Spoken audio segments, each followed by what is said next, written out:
This week on the Business and Marketing Scoop, I am speaking with Ciara Crossan all about how she built WeddingDates, one of the biggest wedding platforms in Ireland and in the UK.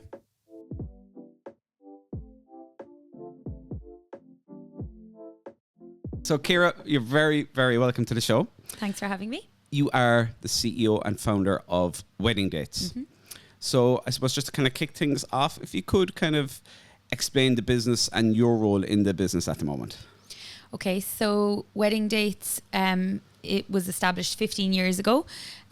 Started it very, very simply with literally a copy of the Yellow Pages. That's kind of part of my startup story. Is I started with the Yellow Pages on a laptop and literally started inputting all of the hotels. I went to H and inputted all the hotels into a spreadsheet. That was the original database.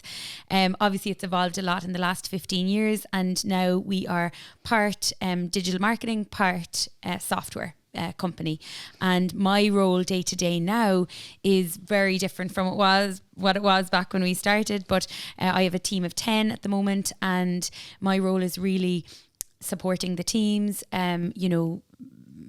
doing some client facing stuff, speaking at conferences, kind of being the face of the business, if you will. So I travel over and back kind of to the UK a lot. A good chunk of our business, actually, probably about 60% of our business is in the UK. Wow. So I'm over and back there, as I say, kind of being the face, maybe speaking. I get invited to speak at conferences or on panels, attending trade shows, networking with our clients and prospects, and then supporting the team and managing the strategic direction of the company. Brilliant. So I suppose you mentioned there's kind of two, there's like the customer facing side of the business, and then the B2B side of the business. If we were to start off, I and probably most people listening would probably know you from that customer side, the WeddingDates website. Where did the original kind of, I suppose, the idea for that, is that where you started, or was it the B2B side, by the way? It was the front facing when you were going through the Yellow Pages. Yeah. So that idea, where when you started that, basically, like what problem were you trying to solve for people? So you have to cast your mind back. It was 15 years ago. That's it's a long time in digital marketing terms. You know, Instagram, TikTok, they didn't exist back then. Facebook was only just about. Facebook only just about existed, and Facebook pages did not exist back then. I remember hosting a training course for hoteliers back. I think it was back in 2009. And I actually got Damien Mully from Cork, a lot of people would know him from Cork, to actually deliver the training for me to hotels about social media marketing and Facebook. And all the hoteliers in the audience just scoffed, saying, nobody's going to be friends with a hotel on Facebook. So it's really funny to see how much that side of things has evolved. But yeah, very much the problem at the beginning was really around the issue of couples planning, the challenge for couples planning their weddings. So I was 25 years old when I started. I was working at the time in big kind of open plan corporate environment. And a lot of the people I worked with were females around that age that were planning their wedding. And again, back then, 15 years ago, you have to remember, we didn't all have high-speed internet in our homes. So a lot of people were planning their weddings using the high-speed internet at work and trying to do it like under cover of the boss. So they couldn't really go on the phones. They were trying to do stuff online, and there was just a real lack of information online. Back in 2008, hotels.com and bookings.com, those third-party online travel agents, they were just coming on stream at that time. Yeah. So the idea that you could actually go to kind of an aggregator site and book a hotel bedroom, that was a new idea back then. So really we were trying to build, the booking.com or the daft.ie of weddings. That was the initial concept. Brilliant. And getting all of the hotels in Ireland, obviously it's primarily hotels back then, especially where people were getting married. So getting them all listed on the website. And the key differentiator, I suppose, was around the date. So wedding dates. So the date availability. And, the first thing that people do when they get engaged, set a date, and then they have to plan everything around that date. And there was nothing about date availability online back then. So that was really the very simple initial idea, solving a very simple but complex problem. Brilliant. So it was actually a problem that you saw other people having around you. Exactly. And you were like, I know how I can go into solve this. Yeah, and I suppose I really tapped into both my kind of education background, which I studied BIS in UCC, and so I had that understanding of the tech, but my family background is in hotels. Yeah, both my mum and dad grew up in hotels, my grandparents on either side, and so I always say hospitality is in my blood. When I was a little girl, you know, when they say, what do you want to be when you grow up? I used to say that I wanted to own a hotel. So it's really funny now. Obviously, I don't own a hotel, but I work in the space and I work in the hospitality industry. I talk to hoteliers every single day, and I'm very passionate about the industry and love being part of that industry because it's fun, you know, and weddings are always a nice thing to talk to people about, and the industry itself is quite fun, quite dynamic. But then it's solving the challenges of the industry with the tech solution. That's fantastic. So you had a good understanding of both sides, so the tech side and kind of the needs and wants of the hotel, I suppose, as well. So yeah, exactly. And that was kind of a key thing for me at the beginning, was both the tech and the hotels. And even now, to be honest, I amn't married. I've never been married, so I didn't necessarily straight away understand the wedding side of things, but that was okay. I was able to learn that, you know. But I think for me, something that was vitally important was really understanding the pain of my customers. And I have kind of two sets of customers. So the brides and grooms and people planning their wedding, which I obviously kind of witnessed from my friends and my network people going through that. But, you know, my paying customers were hotels, and I really needed to understand their pain. So the start of WeddingDates was about 4 to 5 months of really deep customer research. I literally travelled around the length and breadth of Ireland, interviewing hoteliers and asking them, and, you know, saying I was doing market research for this new business idea. And what was really brilliant at the time was people were very willing to give me their time. You know, I wasn't selling them anything because I didn't have anything to sell. I was just doing market research, and I think a lot of people that aren't entrepreneurs really respect the kind of the guts and the chutzpah it takes to become an entrepreneur and to go out on your own. And I was obviously relatively young at the time. A lot of people gave me their time just in that market research phase. Those people then ended up becoming my first customers. A lot of them are still customers of mine. So it, you know, the power of relationships, I suppose, in building a business is so important. But the importance of deep knowledge about your customers and their pain points, I think, is such a fundamental thing for when I started, but something that continues on to this day is really knowing our customers so well, and what are the new challenges that they're facing. Brilliant. And like, I suppose back then it would have been such an innovative product, or as you say, it wasn't even a product when you started, it was just research. When it came time to launch, how did the hotels react to it initially? Pretty mixed, if I'm honest. So probably when I was doing that deep market research in the first few months, I think I interviewed about 60 or 70 hoteliers as part of that market research. And then in the intervening months, the site was being developed.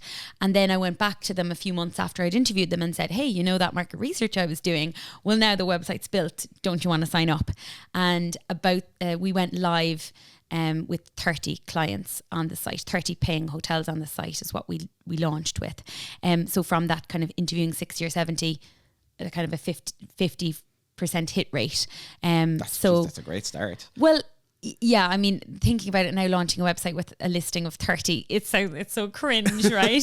But I didn't know any better at the time, and it was a start. And I was really adamant that we weren't going to have a freemium model. We didn't have any investment, didn't have any financial backing or anything. So this had to be revenue generating from the beginning. So I was really adamant that everybody that was on the website had to pay. And, you know, even if it was a relatively small amount, I think the beginning, the listings were like €500. And if they signed up pre-launch, I give them a 50% discount. So their year one was like €450. So it was very nominal.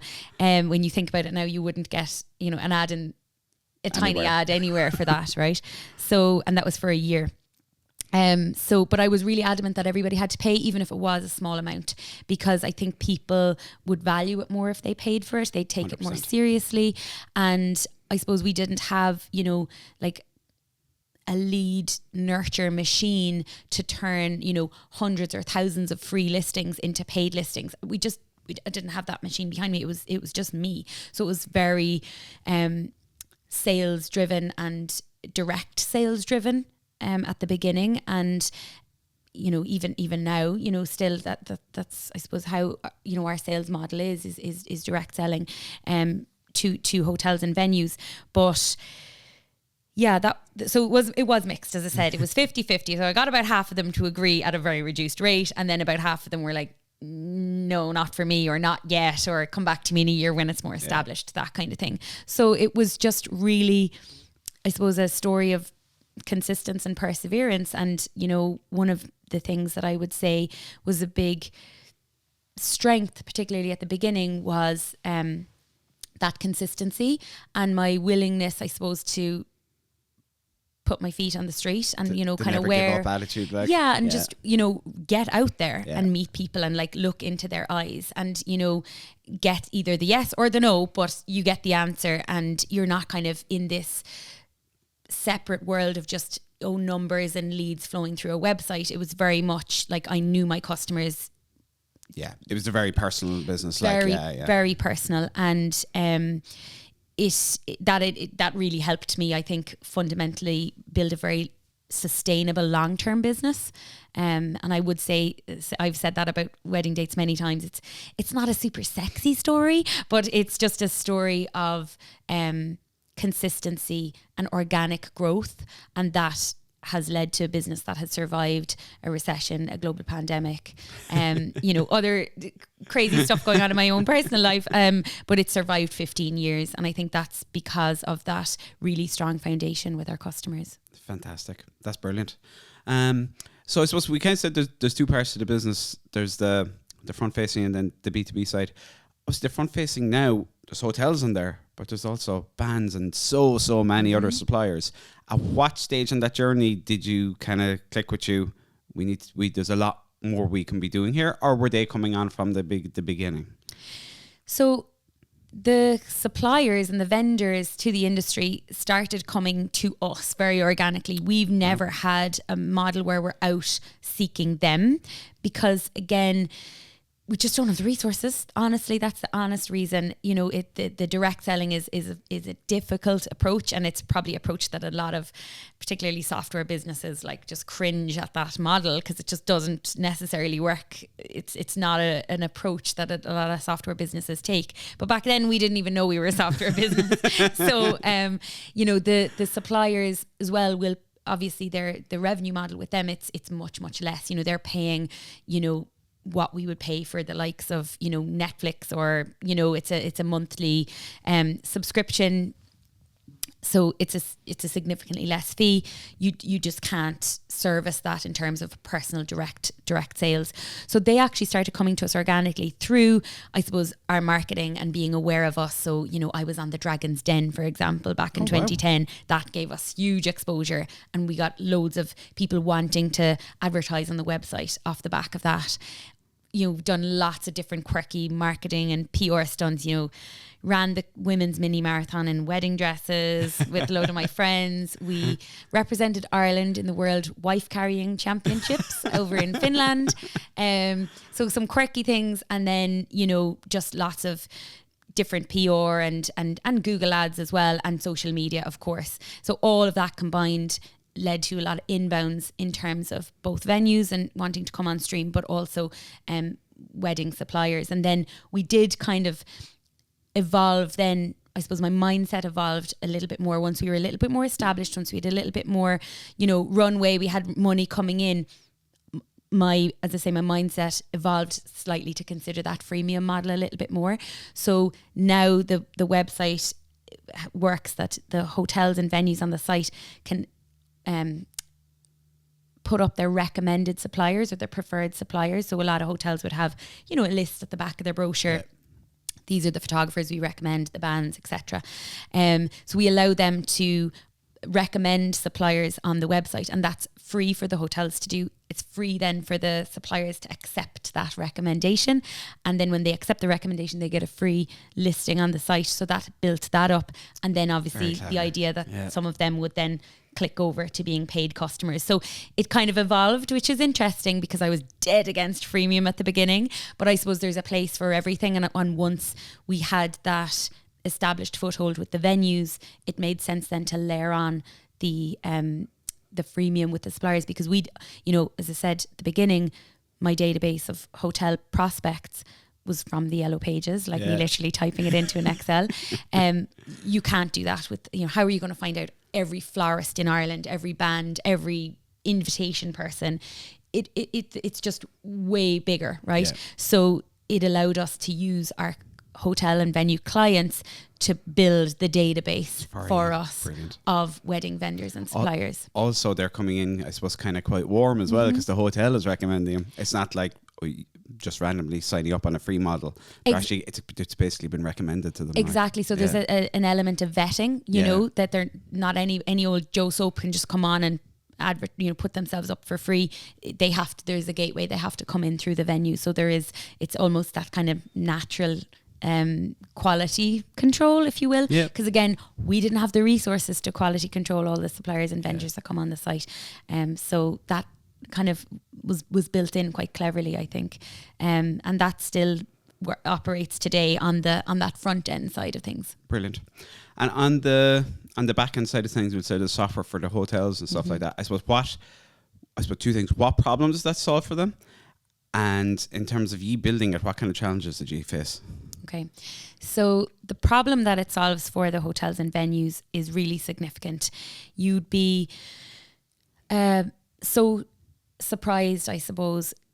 Working in hotels is really hard, and they have to wear a lot of different hats. And people that work in the events department of a hotel, they have to be mini marketeers and putting stuff on social media. They have to be dealing with all of the inquiries that come in, filtering them, qualifying them, responding to them, nudging them to come in for an appointment, etc., etc. Then when the couples come in for their show round and their appointment, they have to be salespeople. Then once they sign, then they have to get into contract negotiation with them. Then after they've, you know, booked the wedding, you're getting into wedding planning. Then on the day itself, they're operational. It's such a wide crazy workload job. As well. Yeah. It's a crazy workload, but it's quite a really vast role. And people don't think, you know, oh, you're a wedding coordinator or you're in events. Well, actually, it's literally sales, marketing, operations. It actually covers a number of departments. And I suppose because we're so close to our clients and so deeply rooted in our industry, we started to learn these problems that our clients were having in terms of, well, yeah, it's great to list on a website and get all these inquiries, but at the end of the day, it's only good if they convert into weddings, sales, right? Yeah. So that was the first thing. We were like, okay, we're going to build a tool that actually helps them convert the business. And then we started getting feedback from, you know, owners and general managers that wanted to know stats and reports and, you know, how do we track against our competitive set and all this kind of thing. So then we started to build on a reporting element.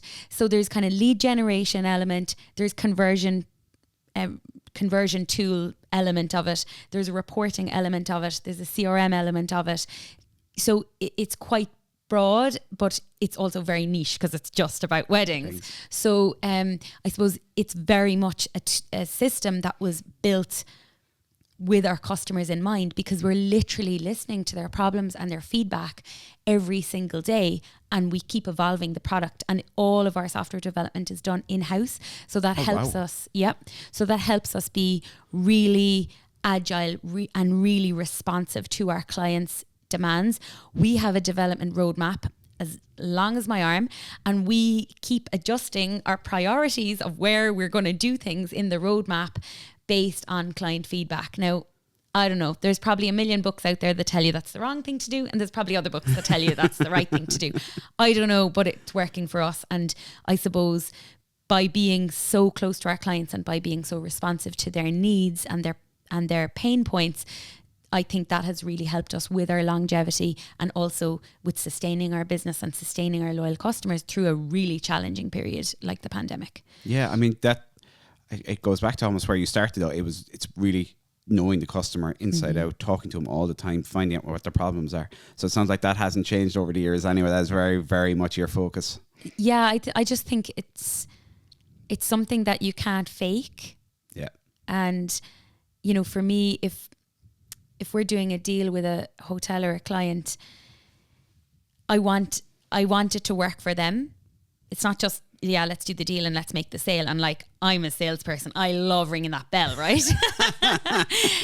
But it's not just about that, because it has to be a win-win, because you want them not only to sign up now, but you want them to renew next year forever. And keep renewing, yeah. you know? And also because I am so much the face of the business and I'm out there at the events and at the conferences, and I'm going to see these people. They're going to just come up to me and give out to me if it isn't working. So I think my integrity is something that I just hold so dear to me. I just think, again, you can't put a price on that. My dad always used to say to me, if you never tell any lies, you never have to remember anything.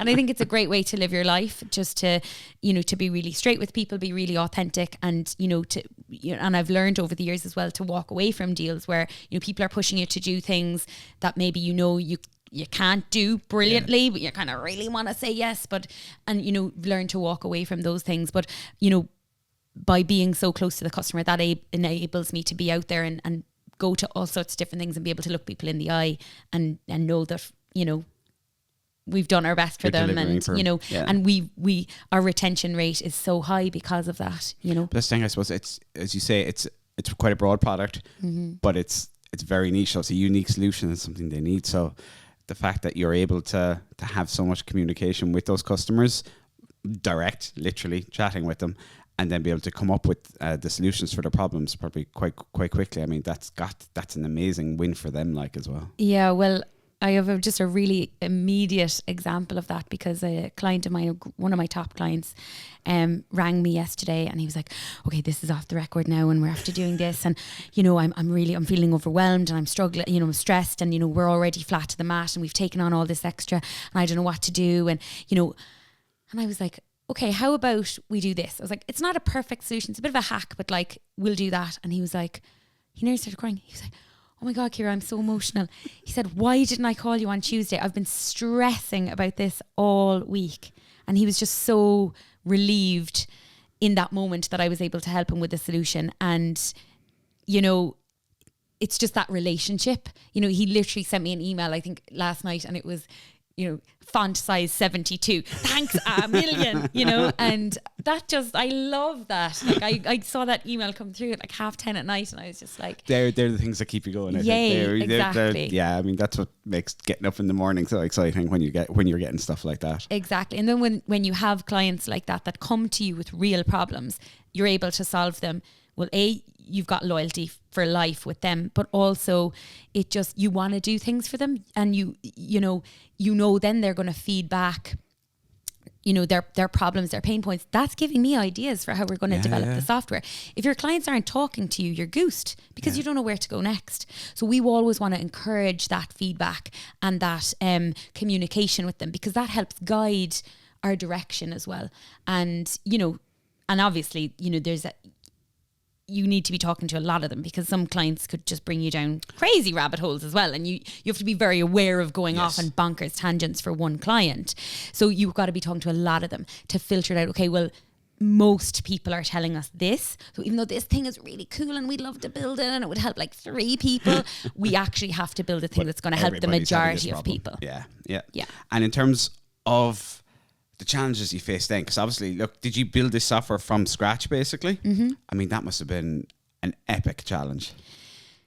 It was, and it is. It's not in the past. It is, but it's because we've done it all ourselves in-house. It's slow, I suppose, is probably the thing. It's been very organic.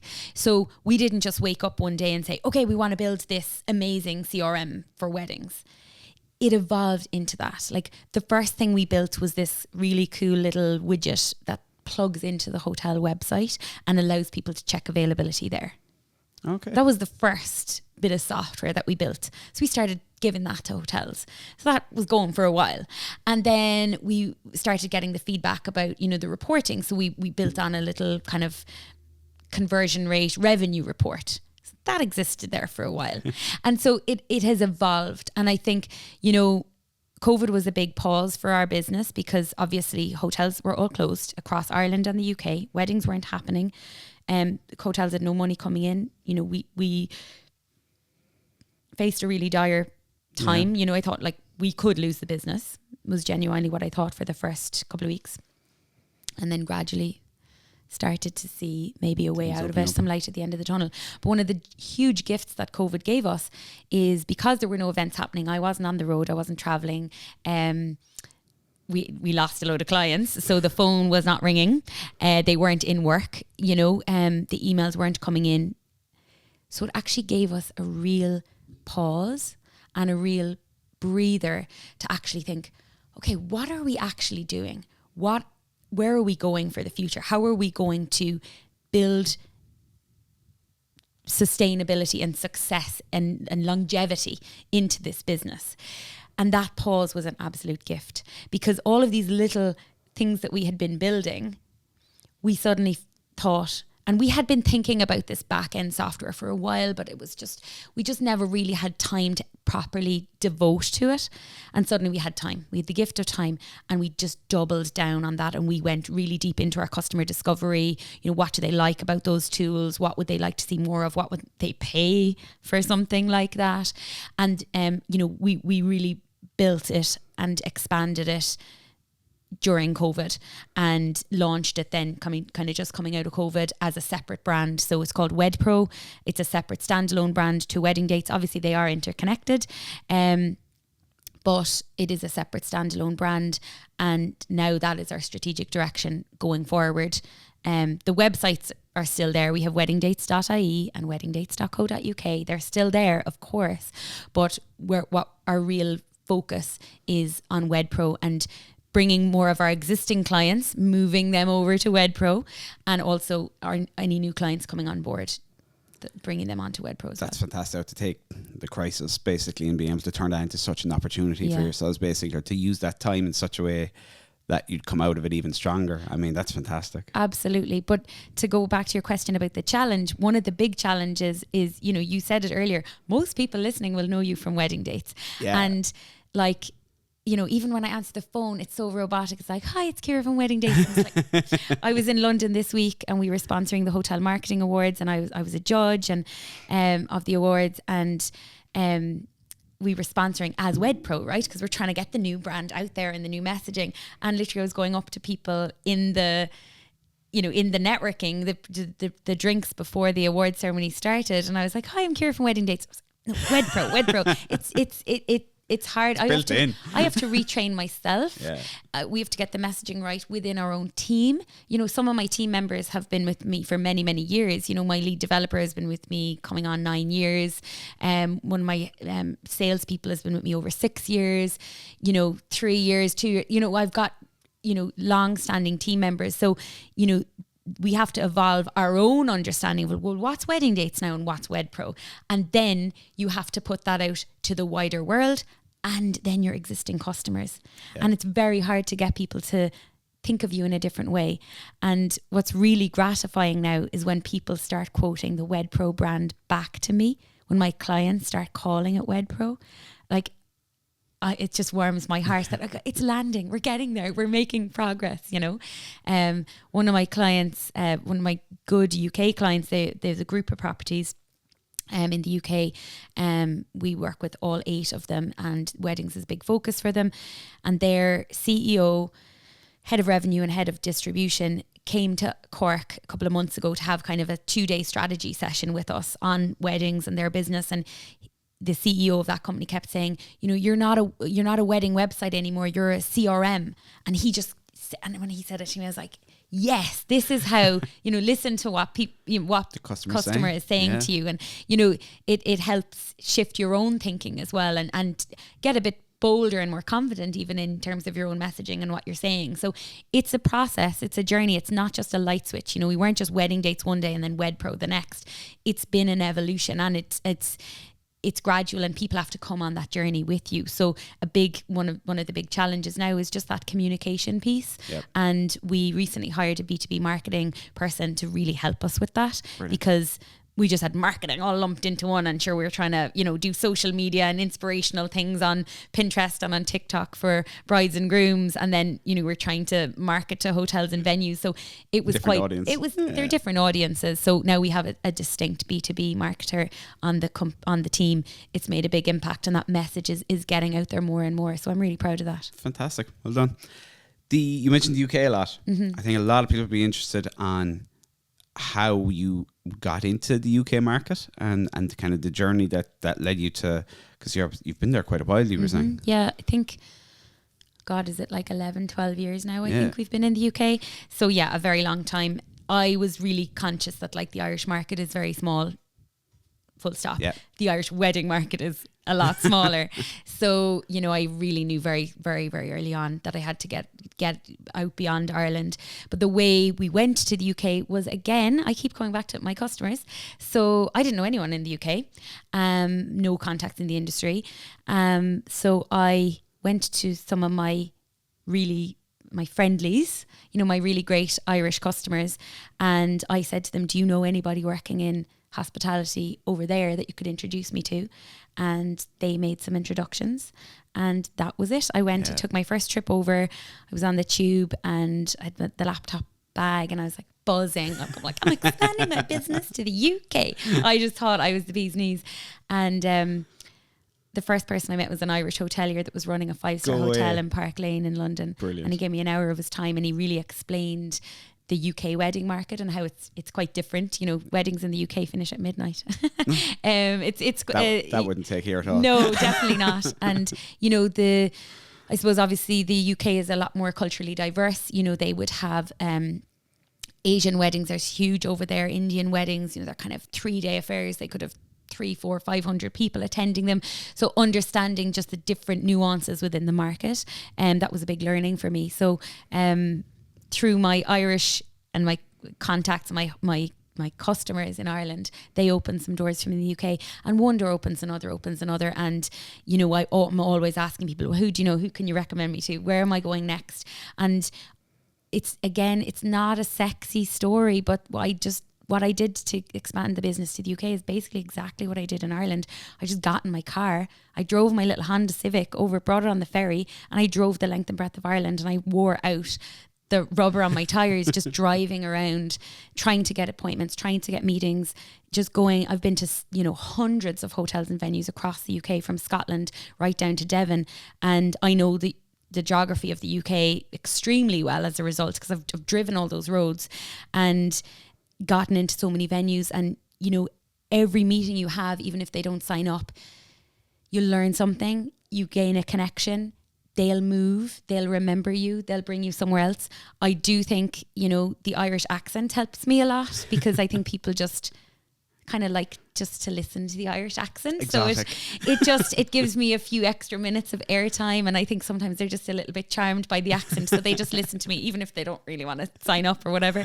So that helps. But also the Irish in the UK, obviously in the Shannon Hospitality School, it's a big training ground for people in hospitality in Shannon, and those people go to 4 corners of the world. So a lot of hotel general managers in the UK, have come through the Shannon Hotel School, and are Irish. So again, that really helps. As I said, I was in London this week at an awards do, and I just got onto one of my Irish GM friends. Is like, I looked on booking.com, every room in London was like 400, 450 pounds for the night. I was like, no thanks.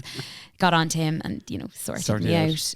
You've hit a really good point though, because from everything I would take away from this conversation, it is leveraging your existing contacts, your existing customers. When you do great work for them, it's very easy for you to go back to them and go, look, I'm thinking of entering the UK market. Who do you know over there? I need a hotel room. Yeah. And I think that is something businesses across the board underutilize completely. It's so important to they're going to be your best salespeople at the end of the day. Like, absolutely. And I think you just have to ask, and you kind of have to get over kind of the fear of asking or whatever. Like, people will say no, and I'm always like, no pressure now, but you know, I have an ask, you know, can you help me, yay or nay? People are amazing. People have been so helpful to me in my business and opened so many doors for me, given me feedback, supported me, championed me. Like, the power of the network is huge. And starting this business, you know, I mentioned my family background is in hospitality. Well, you know, that's the west of Ireland, Sligo and Mayo. You know, when I started, my grandparents weren't around anymore. Those hotels were long since closed. It's not like, you know, I'm coming from, you know, a hospitality dynasty or anything like that, right? So it was, you know, I say it was in my blood, but they were long since gone. I didn't know anybody in the industry when I started, but I just, again, started reaching out, asking for that help for market research. Those people became my customers. Those people became my advocates. Those people introduced me into the UK.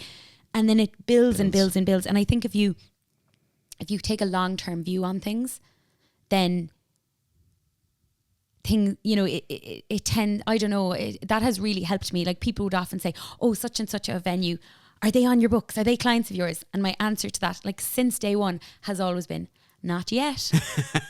I'll get them someday.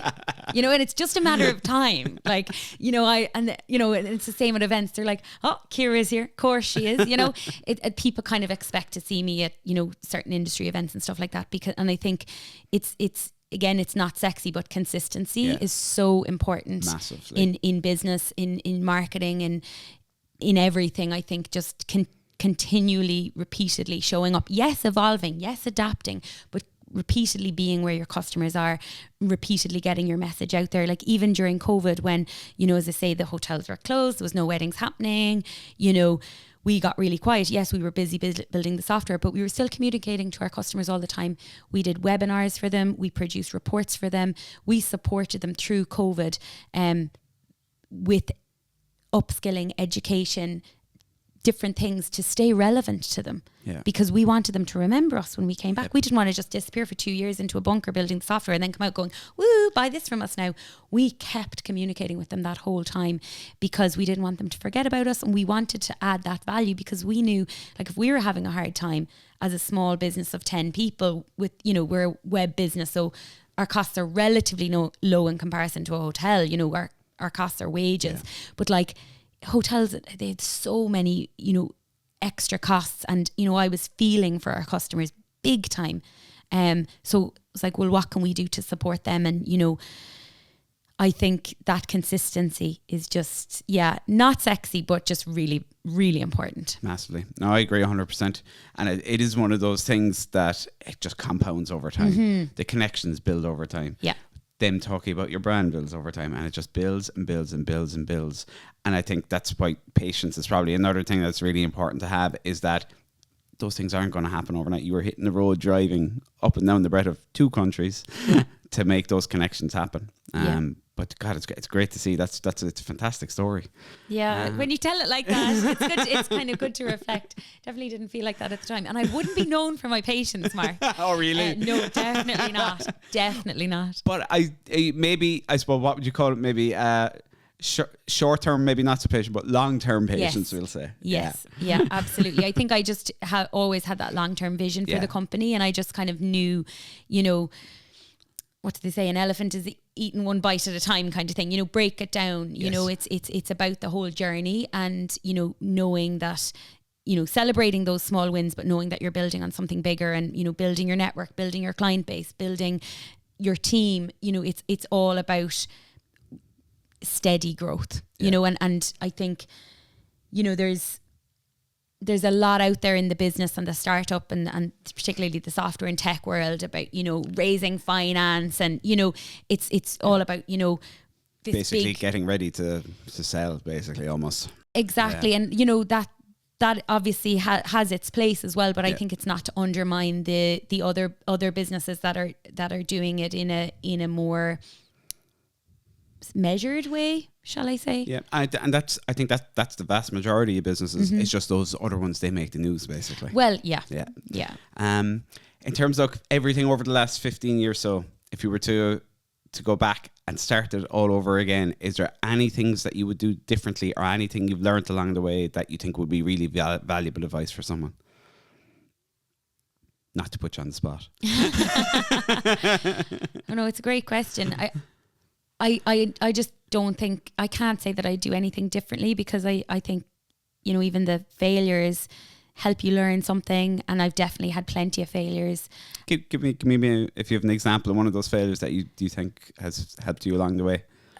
I mean, you know, going down rabbit holes of projects that don't lead anywhere. You know, you learn to hone and get better at filtering things and not getting distracted by things, and trying to stay laser focused. Being able to say no sometimes. Being able to say no. And a lot of entrepreneurs, you know, whether you're more sales led like me, or whether you're more product and kind of engineering led, like, we can get excited about things. And like, you know, a lot of entrepreneurs, you know, it's kind of said that a lot of us kind of have, you know, a bit of like ADD or something, you know. It's like, oh, there's a shiny new thing over here, let me do that. And like, we're all a bit guilty of that, and part of that is probably, we need it for our energy, and for, you know, to help us juggle a lot of different competing things. But it is really key to stay laser focused, and I've definitely gone down a lot of rabbit holes, or said yes to things I shouldn't have said yes to, whether it's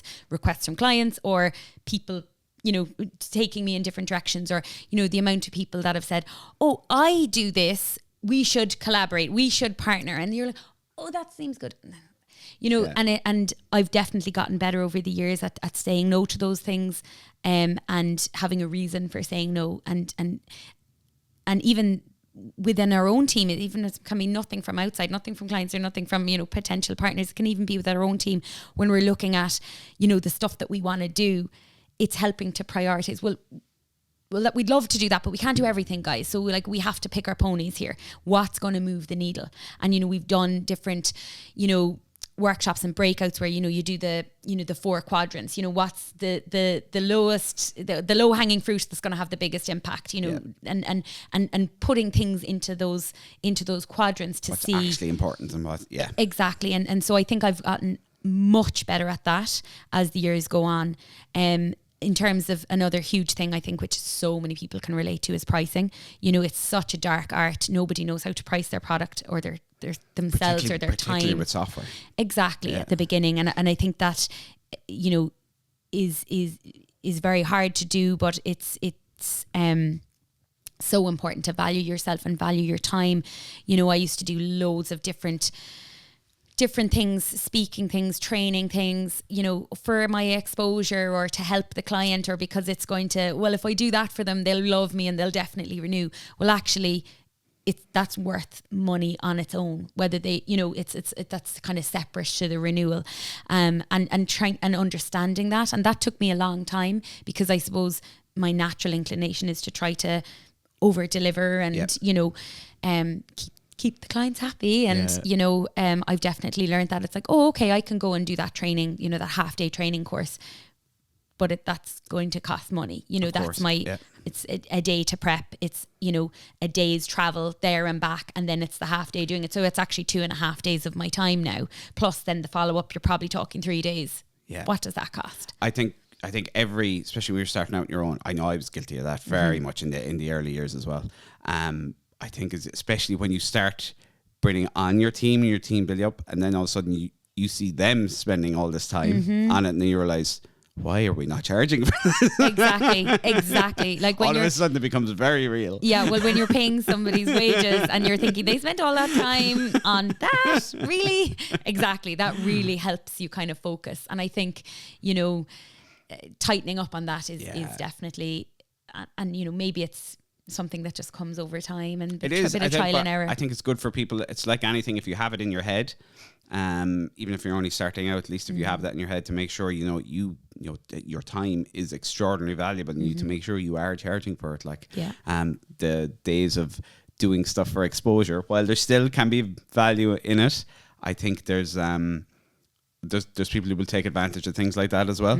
So it's just to be careful and make sure that if you are doing things for exposure, as they say, that you make sure you are getting value from it. Because it can be, God, especially in the early days, stuff like that where I remember days driving all the way up to Dublin for stuff and working for 4 or 5 hours for free, driving back down, and you're kind of like looking back at it now like, God, was it crazy? What was they doing? But at the time you're like, no, this could be a potential, this could turn into something bigger or whatever it might be.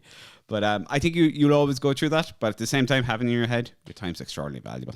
Definitely. And I think, even at the early stages with the website, when I was charging people, even pre-launch, I sent out my first invoice. The website wasn't even live. I do think people value what they pay for. And even if you're discounting it for that exposure or because it's going to give you some added value back, I think you still have to charge for it. And I think it's incredibly important to kind of have that really clear in your mind about how valuable your time is. And I think especially if you're a young entrepreneur, when your business is your kind of life and you're doing everything yourself, and you can pour everything into it, you have to try to balance that. And certainly as I've gotten older, I became a mom. It's like, well, yes, I can do your thing in Dublin, but like that's time away from my kids. I'm going to have to organise childcare. There's other extenuating factors, and that all puts in perspective. There's an opportunity cost, I suppose. Yes. And just weighing that up. Yeah. Very good.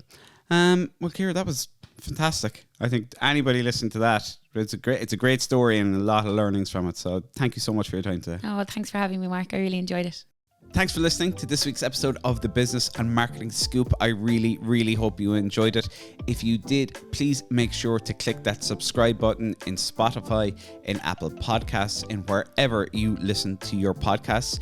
Each week we have great people on talking about business, talking about marketing, giving amazing value and amazing insight. So please make sure you are subscribed.